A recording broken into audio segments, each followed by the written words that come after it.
Welcome again. We're still on telling the story cover to cover.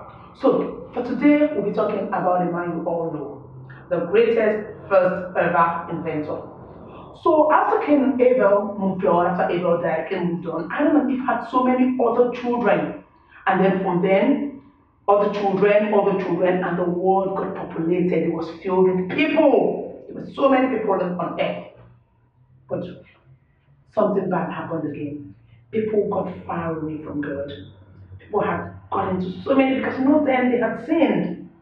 They started lying, stealing, fighting. Every bad thing you can ever think of was being done on earth. People never even remember to pray. They didn't even give sacrifices to God again. They never offered their gifts to God like Cain and Abel did. People just went away, doing things that God did not like at all. God's heart was broken. And God felt bad and regretted the fact that He ever created humans. And He said to Himself, okay, I'm going to destroy them. I'm going to destroy them. I sent humans to earth to take care of the earth. But instead of them taking care of the earth, they are actually ruling the earth. And God felt, what's the point? Since they are not doing what I sent them to earth for, I can as well just destroy them, and then there won't be any earth, and I can just stay in heaven with the angels. So God made up His mind He was going to destroy the earth. And then God looked back and He saw a man, one man. His name, Noah. He was the only one who still remembered God. He prayed daily. He lived a good life. He never lied. He never stole. He never did anything wrong. And he offered his time, took care of his family, took care of the earth. He was the only one who did what was pleasing to God. And God was excited that at least he's found one man he could trust.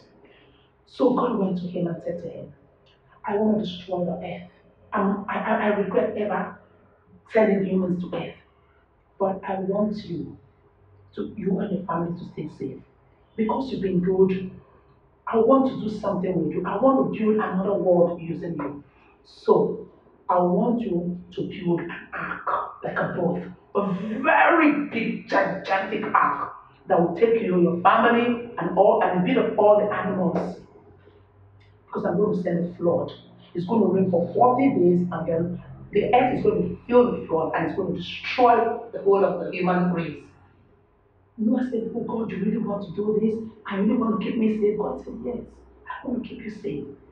So Noah went ahead. Noah went ahead and he ran to his neighbors. He said to his neighbors, God wants to send a flood to earth. He wants to destroy all humans. And he says anybody that can turn and become nice can actually get on the ark I'm going to build, and then they'll be safe. And they laughed at him and they made a mockery of him and told him, oh, it's never rained. How can there ever be a flood? You were drunk.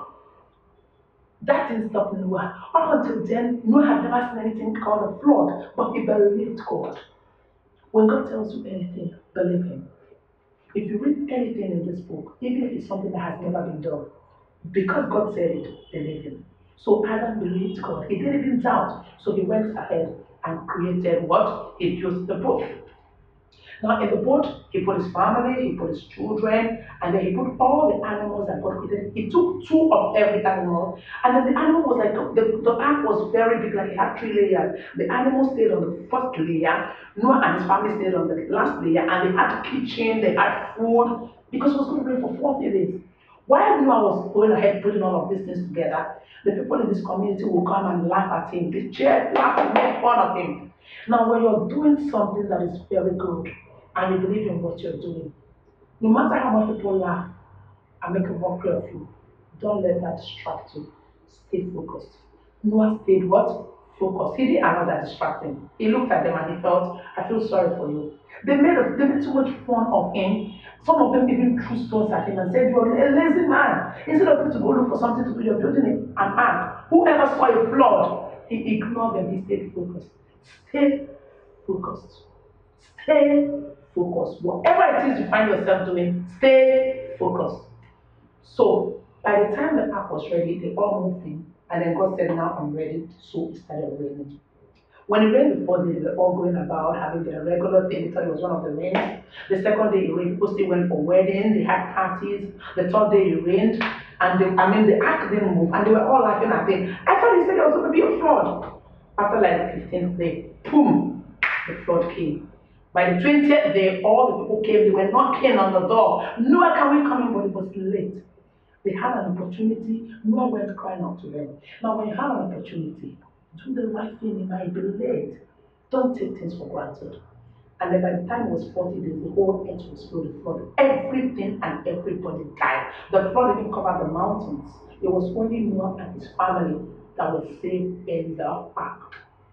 And then after 40 days, God had to do what? Send a great storm to dry up what? The flood. And then after 40 days, the ark came down. Noah and his family came out from the ark. They were the only people remaining on earth. And they had to start a new what? A new life altogether. Did you see the beginning? From Adam, Cain and Abel, they had all the children. Noah, the story continues.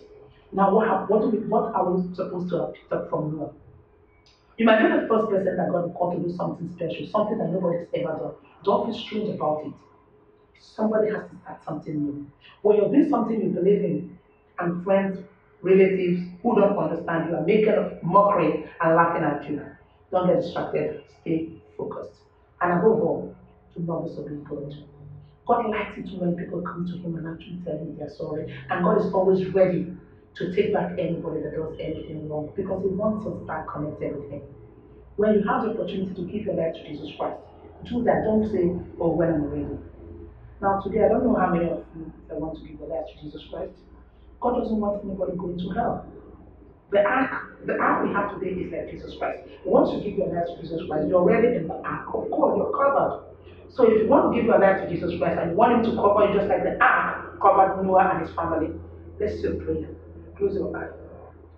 Lord Jesus, I want to say after me, Lord Jesus, today I come to you. Thank you for dying for me. Thank you for this opportunity.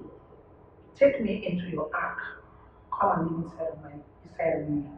I give my life to you, Lord Jesus. Keep me.